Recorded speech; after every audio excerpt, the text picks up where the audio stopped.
Hey there, welcome to Mad Mel's Mic. Thanks for joining me. My name is Melissa and this is a podcast all about me, about my life with PTSD, about my life with a husband and kids and friends and everything in between. Thanks for tuning in. Hey there and welcome to episode 4. Who would have thought that I would have made it this far in my podcast journey?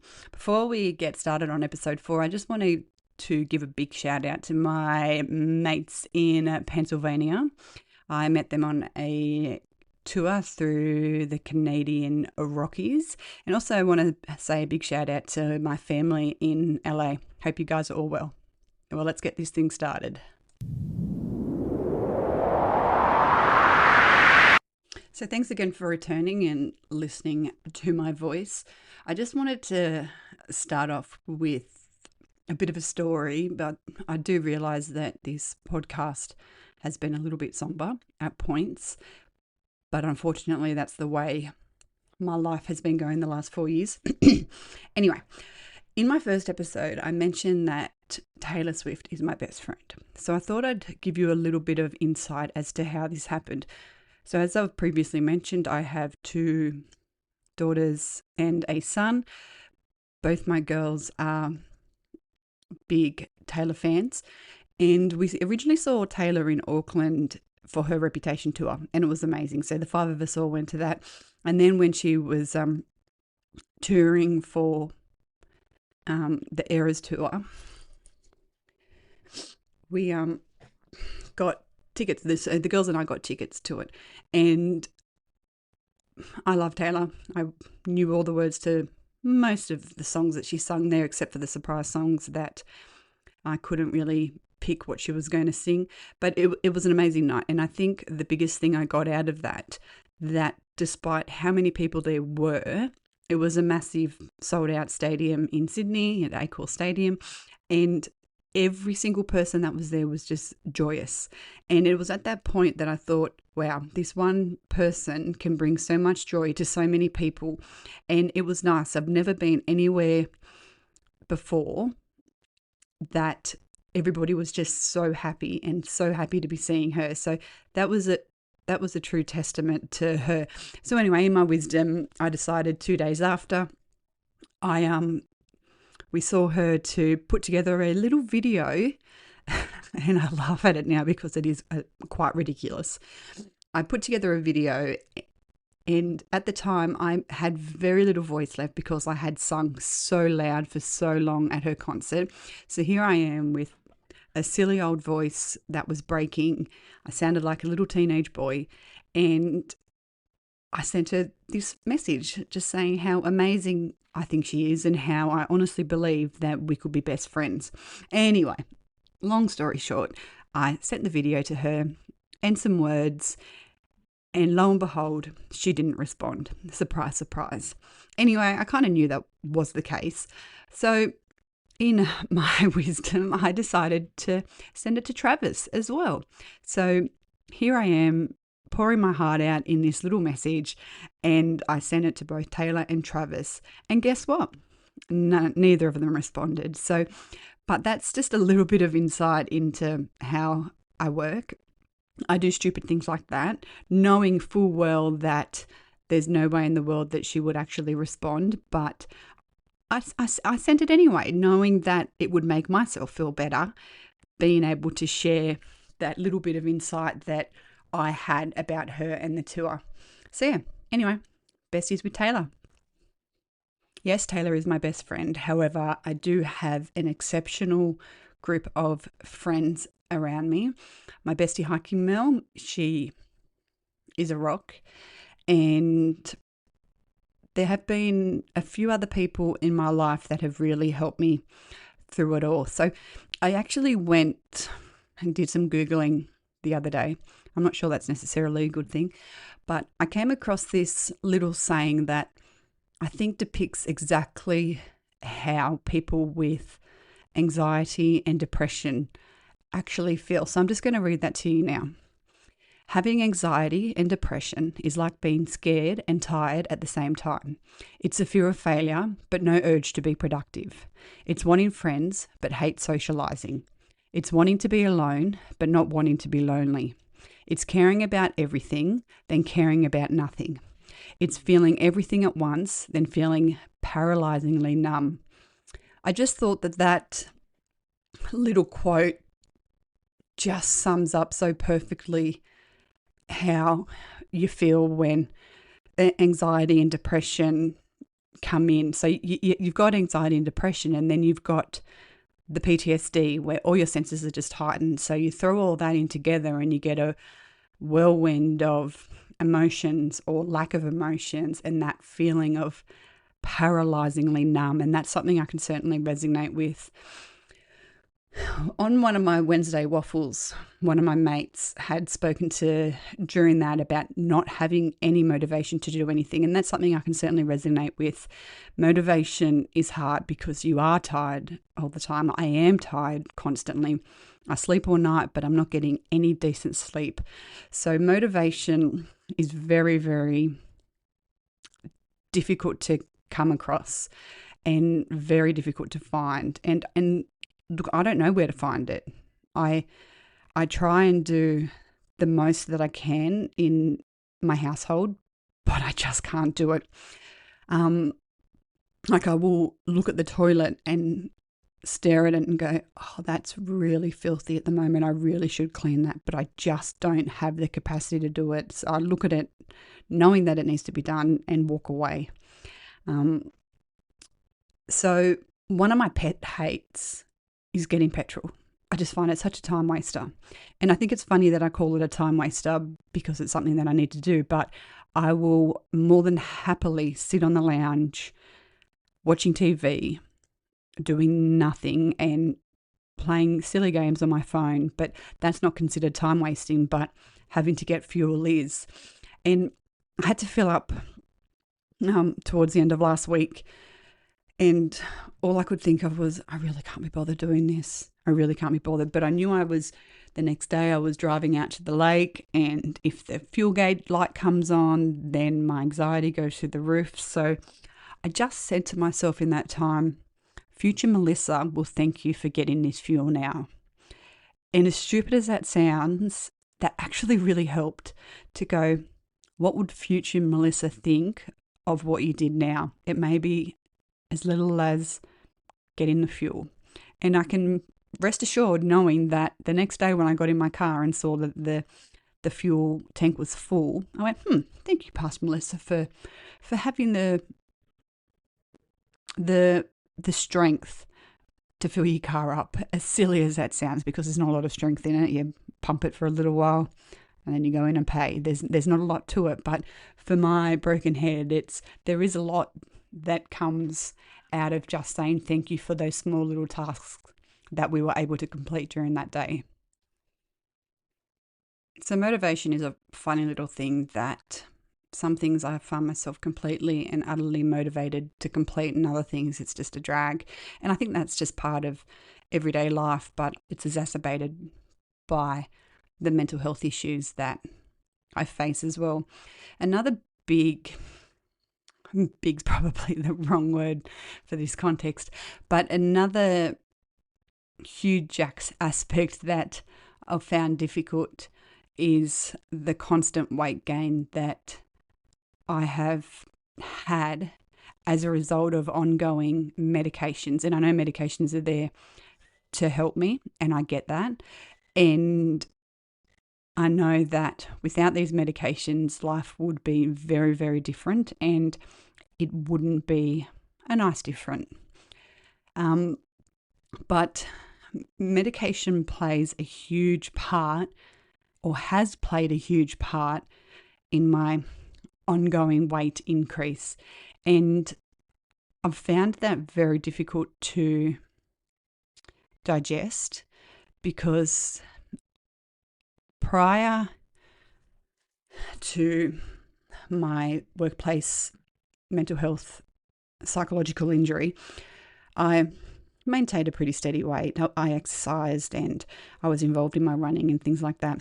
And then once my head broke, I became even more entrenched in my exercise, and I certainly learnt after a while, when I did my ankle the first time in February 2023, that my only coping strategy was exercise. And then once I was in a moon boot for 9 weeks, I wasn't able to use that exercise. And I found that prior to my ankle injury, I had just been exercising so much that I hadn't actually dealt with any of my psychological issues. I just continued to put mask over mask over mask on, and had fooled myself and everybody else that there was actually something wrong. And I hadn't dealt with that until I injured my ankle the first time. And then as a result of my ankle injury, it led to an increase in antidepressants, which then combined with the fact that I couldn't exercise, saw a steady weight gain very, very quickly. I guess steady isn't the right word. I put on weight pretty quick. I ended up putting on about 40 kilos over the course of 2023. And what made it worse is that I was trying to deal with all my head issues, and that was just made worse by none of my clothes ever fitting, and not being able to do the things physically, first of all, because of the ankle injury, but second to that, the ongoing added weight just made everything hurt and made everything so much more difficult. And I guess when I went down to hospital for the first time, I learnt that my exercise wasn't particularly a healthy way, because if I hadn't reached a certain milestone in terms of how far I had swam or how fast I had run, the negative self-talk would come in, and then I'd start spiraling, and it'd just be that irrational self-talk where I had failed because I hadn't done anything to a certain pace. But instead, when I was in hospital the first time, I learned that it's okay to go for a walk and not track it. It's okay to go for a walk and you dawdle and have a look at things, because the purpose of that exercise is for your mental health and not as a form of punishment. That was a really big lesson that I had to learn whilst I was in hospital, was to make sure that my exercise was for the right purpose. And whilst I was also in hospital, I saw a whole heap of medication changes and things like that, which saw me putting on even more and more weight, which just made my depression even worse. So it was a sort of a catch-22. You go on these medications to help your head, and then there's a side effect to that. And then you're on new medication to help with the side effect of the first medication. And then that has another side of effect. So it just seems to be this revolving door that you can't seem to get off, because you're on these medication to help your head, but then there's so many other things that are side effects of the medication. So it's hard. It's just like this massive spiral round and round and round of being able to function with all these medications. Look, I just want to digress slightly and just say that these holidays have been the longest holidays ever. I don't know if it's because my anxiety and depression are starting to take a bit of a downward turn, but these kids just don't ever seem to be going back to school anytime soon, and Thursday can't come soon enough. I'm just sitting here trying to do my podcast. I've had to stop it probably about 5 or 6 times already because they're making noise or they want something. And my kids are old. They can fend for themselves. Like, I've got one an adult and one who's just about to go for a P's, and the other one's 15 this year. It's like, why can't you just give your mother 5 minutes? Okay. Why can't you just give your mother 10, 20 minutes, maybe 30 minutes to get this podcast done without knocking on the door? But yes, that rubber band board does look amazing. So thank you for showing me that. Anyway, as I continue to be interrupted after interruption, I will try and find my train of thought and try and get back onto what I was talking about, which was the ongoing weight loss. And I think the biggest thing I had to come to terms with is that despite the weight I had put on, I am still loved. And that's really, really hard to get your head around when you're dealing with depression and anxiety and PTSD. Throw in an extra 40 kilos of weight, and you sort of just fall even more into that spiral of going, I'm no longer the cop I used to be. I am no longer physically the person I used to be. How can I still be loved? But I think it's very important to remember that despite all these misgivings and the way that life has dealt these cards to me, I am still loved, and I am valued, and I am important. And yes, I may not be who I used to be, but this is just a new chapter of my life. And by bringing you this podcast, hopefully you too can realize that this isn't the end. This is just another page in the book, another chapter of the book. And yes, there's going to be ups and down days. And yes, there's going to be parts in life where you're living on cloud nine, and then there's going to be parts where it's just going to be really hard and everything's really a real big struggle. But I think it's important for us to remember that we are loved and we are important and we are valued.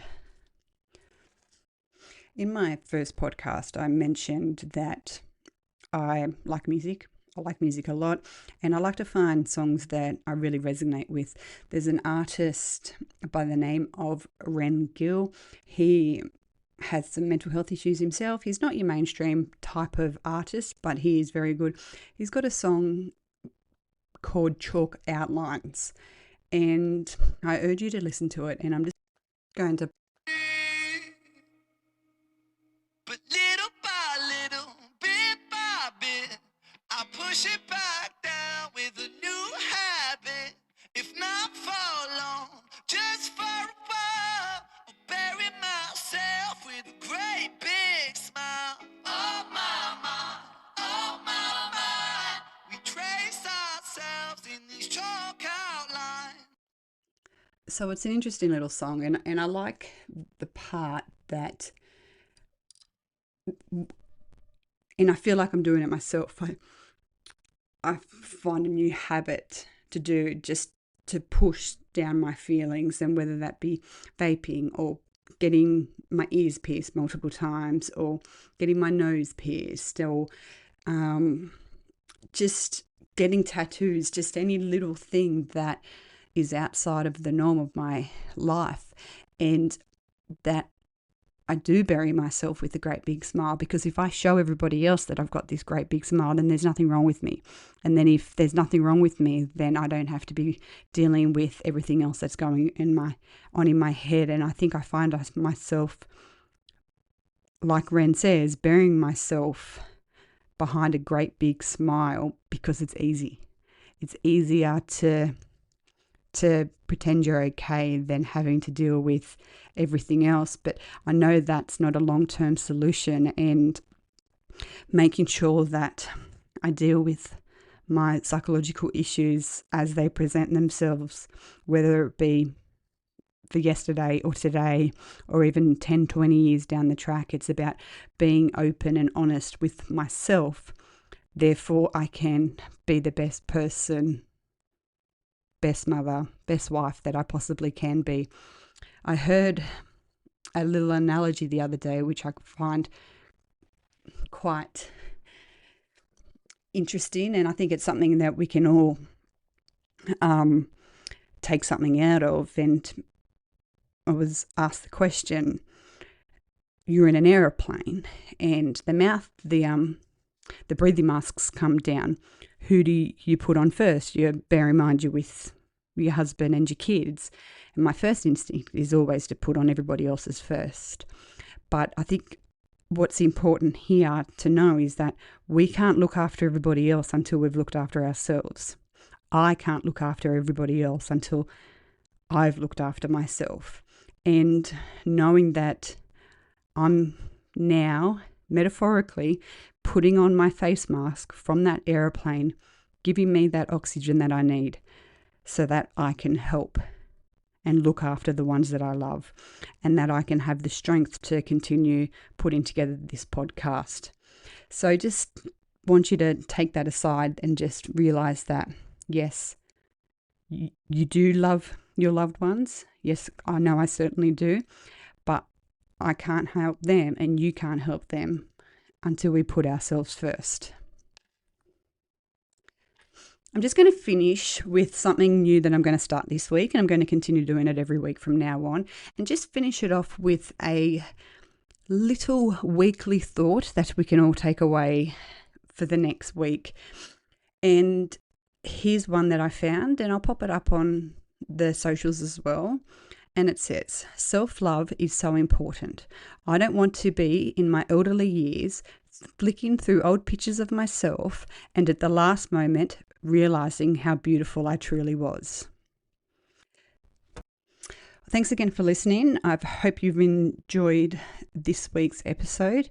Like I've said to you before, if there's anything else or anything specific you'd like me to talk about, just shoot me a message or pop a comment on one of the posts. I'm always more than happy to take some guidance or recommendations. Just remember also to please share away. I've been getting amazing people messaging me and things like that, so it's nice to know that this is all going out and reaching people. So thank you so much for that. Have a great week, and I'll catch you next week. Bye. Thanks for tuning in to Mad Mel's Mic. I'm Melissa Smith, and I hope you've enjoyed listening. You can find me on Facebook and Instagram, and don't forget to like and follow. Have a great week, and don't forget to be kind to yourself.